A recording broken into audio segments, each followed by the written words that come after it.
Hello everyone, welcome to our channel moving to सैस्कैटून।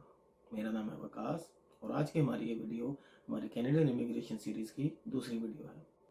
जैसा कि मैंने आपको पिछली वीडियो में बताया था कि हमारी नेक्स्ट वीडियो में हम आपको सिखाएंगे कि कैसे आप खुद से घर बैठे बैठे कैनेडियन इमिग्रेशन की एलिजिबिलिटी को चेक कर सकते हैं। कैनेडियन इमिग्रेशन बेसिकली एक पॉइंट बेस्ड सिस्टम है जो कि 4 फैक्टर्स पर डिपेंड करती है।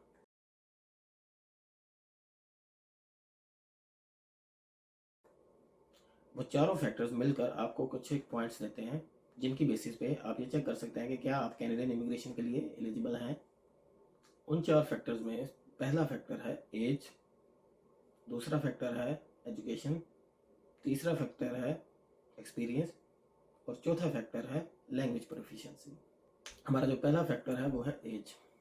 हमारी एज जितनी कम होगी कैनेडियन इमिग्रेशन पॉइंट सिस्टम में हमें उतने ज़्यादा पॉइंट्स मिलते हैं और जो जो हमारी एज बढ़ती जाती है उस तरह हमारे पॉइंट्स कम होते जाते हैं। डेफिनेटली वहाँ पे एक मैक्सिमम और मिनिमम पॉइंट्स का स्केल मौजूद है जो कि डिटरमाइन करता है कि हमारी करंट एज के मुताबिक हम कितने पॉइंट्स के लिए एलिजिबल हैं। हमारा दूसरा फैक्टर है एजुकेशन। हमारा लेवल ऑफ एजुकेशन जितना ज़्यादा हाई होगा उतने ज़्यादा पॉइंट्स हमें मिलेंगे और वो इमिग्रेशन में हेल्प करेंगे। हमारा तीसरा फैक्टर है वर्क एक्सपीरियंस। हमारा वर्क एक्सपीरियंस जितना ज़्यादा होगा हमें उतने ज़्यादा पॉइंट्स मिलेंगे।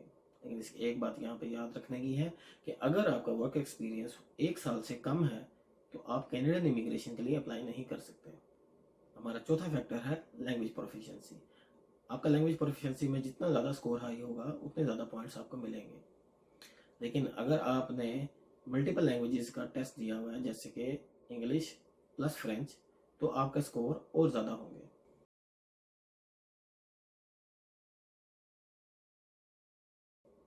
यहाँ पे मैं आपको एक बात क्लियर कर दूँ कि इन चारों फैक्टर्स में से अगर कोई एक भी फैक्टर मिसिंग है तो आप कैनेडियन इमिग्रेशन के लिए एलिजिबल नहीं हैं। मैंने कुछ यूट्यूबर्स और कुछ वेबसाइट्स पे फॉल्स इन्फॉर्मेशन देखी है जिसमें आपको कहा जा रहा होता है कि आप विदाउट आइट्स कैनेडियन इमिग्रेशन हासिल कर सकते। इवन अगर आप यहाँ पे एज अ स्टूडेंट अपनी स्टडी कंप्लीट कर चुके हैं या आप as a worker on work permit यहाँ पे मौजूद हैं तब भी आपको इन चारों फैक्टर्स के पॉइंट्स कैलकुलेट करने हैं। और अगर इन चारों फैक्टर्स में से कोई एक फैक्टर्स भी आपके पास नहीं है, फॉर एग्जांपल अगर आपके पास कोई भी लैंग्वेज प्रोफिशिएंसी का टेस्ट नहीं है तो आप कैनेडियन इमिग्रेशन के लिए एलिजिबल नहीं होंगे।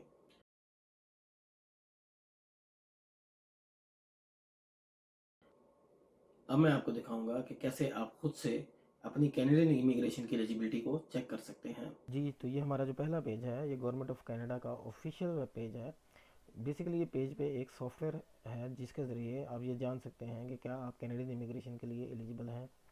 जैसे ही आप इसको स्क्रॉल डाउन करेंगे तो इसमें ये कुछ इन्फॉर्मेशन आपसे पूछ रहे हैं, find out if you are eligible to apply. इसमें किस किस्म के क्वेश्चन पूछे जा सकते हैं इस टूल्स में, वो ये सारे क्वेश्चन यहाँ पे लिखे हुए हैं। तो चलें हम अब क्लिक करते हैं चेक योर एलिजिबिलिटी पे। ये लिस्ट ऑफ क्वेश्चंस हमारे सामने है और जैसे जैसे हम इन क्वेश्चंस का जवाब देते रहेंगे हम आगे प्रोसीड करते जाएंगे और जैसे ही क्वेश्चंस एंड होंगे वो हमें रिजल्ट में बता देगा कि क्या हम कैनेडियन इमिग्रेशन के लिए एलिजिबल हैं या नहीं। तो चलते हैं पहले क्वेश्चन की तरफ। पहला क्वेश्चन है what would you like to do in Canada. तो आप कनाडा में स्टडी या विजिट, मूव हेयर, वर्क, इनमें से कुछ करना चाहते हैं तो आप वो सिलेक्ट करेंगे। बिकॉज हम तो इमिग्रेशन के लिए बात कर रहे हैं तो इमिग्रेशन के लिए हम यहाँ पर सिलेक्ट करेंगे मूव देयर। हमारा सेकंड क्वेश्चन है how long are you planning to stay in Canada. हम डेफिनेटली परमानेंट की बात करेंगे तो हम लिस्ट ऑफ ऑप्शन सेलेक्ट करेंगे तो इसमें परमानेंटली वाले को चूज़ करेंगे। फिर हमारा नेक्स्ट क्वेश्चन है select the code that matches the one on your passport. इस क्वेश्चन का मतलब बेसिकली यही है कि आपका पासपोर्ट कौन से कंट्री का। तो क्योंकि मैं पाकिस्तान से बिलोंग करता हूँ तो मैं पाकिस्तान को सिलेक्ट कर दूँगा। यहाँ पे आप कोई भी दूसरा कंट्री भी सिलेक्ट कर सकते हैं जिस कंट्री में आप रह रहे हो। जैसे कि मैं पाकिस्तानी हूँ तो अगर मैं दुबई में या सऊदी अरब में जॉब कर रहा होता तो मैंने यहाँ पे वो वाला कंट्री ही सिलेक्ट करना था जहाँ पे मैं इस टाइम रिजाइड करता हूँ। हमारा ये जो नेक्स्ट क्वेश्चन है अगर आप इसका जवाब यस में देते हैं तो इससे आपके पॉइंट्स बहुत ज़्यादा बूस्ट कर जाएंगे और आपके इमिग्रेशन के चांसेस बढ़ जाएंगे। अगर आपका कोई भी रिलेटिव यहाँ पे रहता है, step brother, step sister, parents, grand parents, uncle aunty, brothers, sisters, तो आप इसका आंसर यस में दें। मेरा यहाँ पे कोई भी नहीं रहता तो इसलिए मैं इसका आंसर नो दे रहा हूँ। और यहाँ पे मैं अपनी डेट ऑफ बर्थ एंटर करूँगा।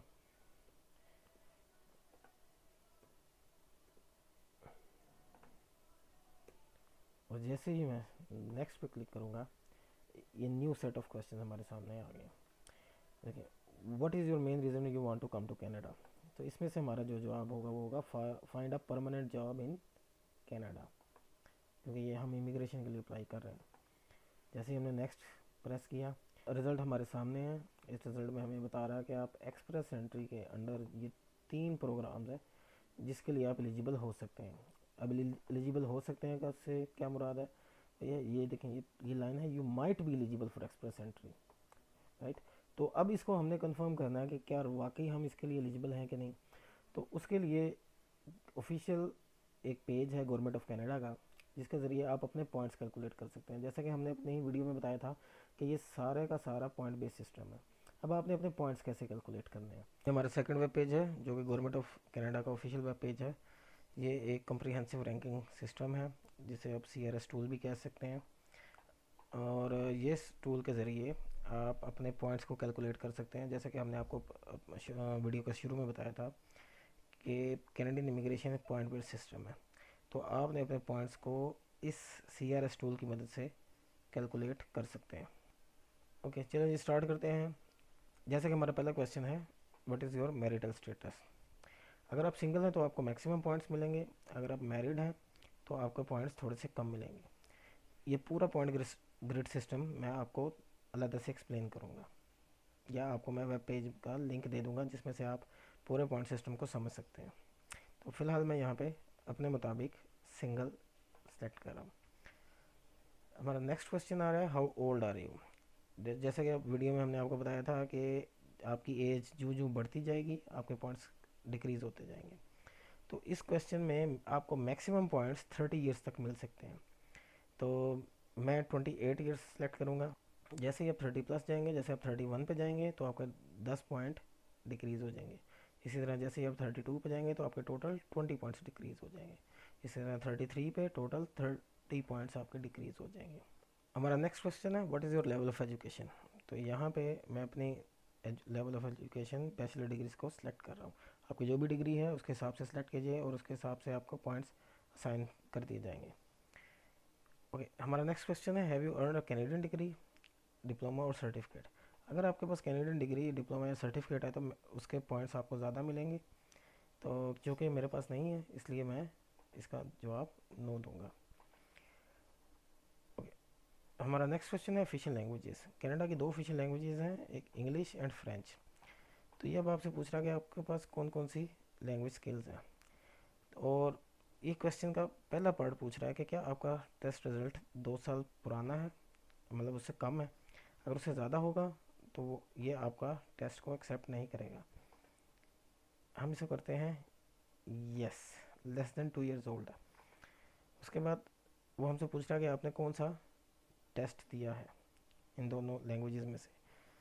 जैसे ही आप इस ड्रॉप डाउन मेन्यू पर क्लिक करेंगे तो ये लिस्ट में आपको मुख्तलिफ टेस्ट नज़र आ रहे होंगे। ये जो सेल्फपिप है ये कैनेडियन गवर्नमेंट का ऑफिशियल टेस्ट है इंग्लिश लैंग्वेज का। और चूँकि पूरी दुनिया में आइट्स बहुत ज़्यादा कॉमन है तो इसलिए हम आइट्स को सिलेक्ट करेंगे। और ये नीचे वाले 2 टेस्ट ये फ्रेंच लैंग्वेज के टेस्ट हैं, तो हम सेलेक्ट करते हैं आइट्स। अभी हमसे स्कोर पूछ रहे हैं तो मैं इसमें डमी स्कोर अपना डालूँगा 6 6 6 एंड 6। ओके, अब उसका थर्ड पार्ट है कि do you have any other language results. अगर आपने आर्ट्स के अलावा फ्रेंच लैंग्वेज का भी टेस्ट दिया हुआ है तो आप इनमें से सिलेक्ट कर सकते हैं और उसकी बेस पे आपको ज़्यादा पॉइंट्स मिलेंगे। ओके, चूँकि ये एक पॉइंट बेस्ड सिस्टम है तो इसलिए आपके लिए एक एज ही होगा। और मैं यहाँ पर सेलेक्ट कर रहा हूँ not applicable. Work experience, question को ज़रूर पढ़िएगा। In the last 10 years how many years of skilled work experience in Canada do you have, right. तो कनाडा में हमारे पास वर्क एक्सपीरियंस 0 है। हमारा नेक्स्ट क्वेश्चन है, in the last 10 years how many total year of foreign skilled work experience do you have.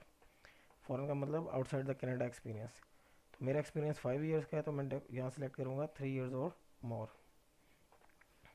Next question, do you have a certificate of qualification from Canadian province, territory और federal body? ये question समझने के लिए हमें थोड़ा सा detail में जाना पड़ेगा, लेकिन फ़िलहाल आप इसको नो कर दें। और इन क्वेश्चन, जो भी क्वेश्चन के लिए मैं आपको अभी स्किप करवा रहा हूँ, हम आइंदा आने वाली वीडियोस में उनको डिटेल में डिस्कस करेंगे। और नेक्स्ट क्वेश्चन है, do you have a valid job offer? अगर आपके पास जॉब ऑफ़र है तो आप उसका यस करेंगे, अदरवाइज नो कर दें। Do you have a nomination certificate from a province और territory? Nomination basically another process है कैनेडियन इमिग्रेशन हासिल करने का। तो क्योंकि मेरे पास अभी कोई नॉमिनेशन नहीं है, तो इसलिए मैं इसका आंसर दूंगा नो। इस क्वेश्चन को भी हम डिटेल में डिस्कस करेंगे हमारी आइंदा आने वाली वीडियोस में। ओके, डू यू और योर स्पाउस और common law partner have at least one brother sister living in Canada was a citizen और परमानेंट रेजिडेंस? अभी ब्रदर और सिस्टर तक लिमिटेड नहीं है, आपके uncle, aunty, parents, grand parents भी हो सकते हैं। तो अगर तो कोई है तो आप इसका आंसर यस दे दें, अदरवाइज मेरे लिए ये आंसर नो है। जैसे मैं कैलकुलेट योर स्कोर पे क्लिक किया, आप देखते हैं इसने मुझे कुछ एक पॉइंट्स ग्रिड सिस्टम दिखाया। इसमें इसने मेरे पॉइंट्स को कैलकुलेट किया है, और इसके एंड पे अगर मैं जाऊँ तो एक ग्रैंड टोटल बता रहा होगा मुझे। ग्रैंड टोटल बन रहा है 336। अब हमने ये देखना है कि क्या ये 336 सफिशेंट है हमारे कैनेडियन इमिग्रेशन के लिए सिलेक्ट होने पे। ये एक दूसरा पेज है जो कैनेडियन गवर्नमेंट का ऑफिशियल पेज है, जिसमें आप ये देख सकते हैं कि लास्ट पिकअप या लीस्ट पिकअप एप्लीकेशन कौन सी थी। ये हमारा लेटेस्ट ड्रा है जो कि जनवरी 5 2022 को हुआ है, जो कि आज की डेट का है, और ड्रा नंबर 213 है। इसमें जो लास्ट कैंडिडेट पिक किया है उसका स्कोर था 808। चूँकि हमारा CRS स्कोर 336 है, तो हम ऑलमोस्ट 500 पॉइंट्स लैक करते हैं। अब हम जैसे इस पेज के नीचे जाएंगे स्क्रॉल डाउन करके, हमारा जो स्कोर है वो 301 और 350 के बिटवीन है, और 213 ड्राज में से 31,000 प्लस लोग सिलेक्ट हो चुके हैं। आजकल क्योंकि स्कोर बहुत हाई चल रहा है, तो ये थोड़े थोड़े अरसे में डाउन भी आ जाएगा। अगर आप इसका ट्रेंड देखना चाहते हैं तो सी प्रीवियस राउंड्स पे क्लिक करें। ये कैनेडियन गवर्नमेंट का एक और ऑफिशियल पेज है जिसमें वो प्रीवियस ड्राज के रिजल्ट्स दिखाते हैं, और इसमें 213 के 13 सब राउंड्स का रिकॉर्ड मौजूद है। आप इसमें अपना स्कोर के मुताबिक चेक कर सकते हैं कि पहला ड्रा नंबर, डेट, कौन सी कैटेगरी के अंडर इन लोगों को सिलेक्ट किया गया, कितने लोगों को इनवाइट किया गया, और उनका लो कट स्कोर क्या था, जो लास्ट कैंडिडेट था उसका स्कोर क्या था।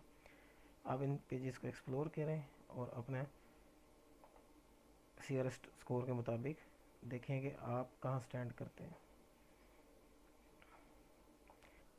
ये एक और पेज है, कैनेडियन गवर्नमेंट का ऑफिशियल पेज है, जिसमें आपका CRS टूल किस क्राइटेरिया के तहत आपको पॉइंट असाइन करता है उसकी डिटेल है, और ये सारा आपके सामने है। अगर आप इसमें इंटरेस्टेड हैं तो आप इसको विज़िट करके पढ़ सकते हैं। मैं सिर्फ ये पहली 4 लाइंस को एक्सप्लेन कर देता हूँ कि इसमें पहला जो फैक्टर हमारा है एज का। अगर आप उसमें मैरिड हैं तो 100 पॉइंट्स मिलेंगे, अनमैरिड हैं तो 110। इसी तरह लेवल ऑफ एजुकेशन, अगर मैरिड हैं तो 140, सिंगल हैं तो 150।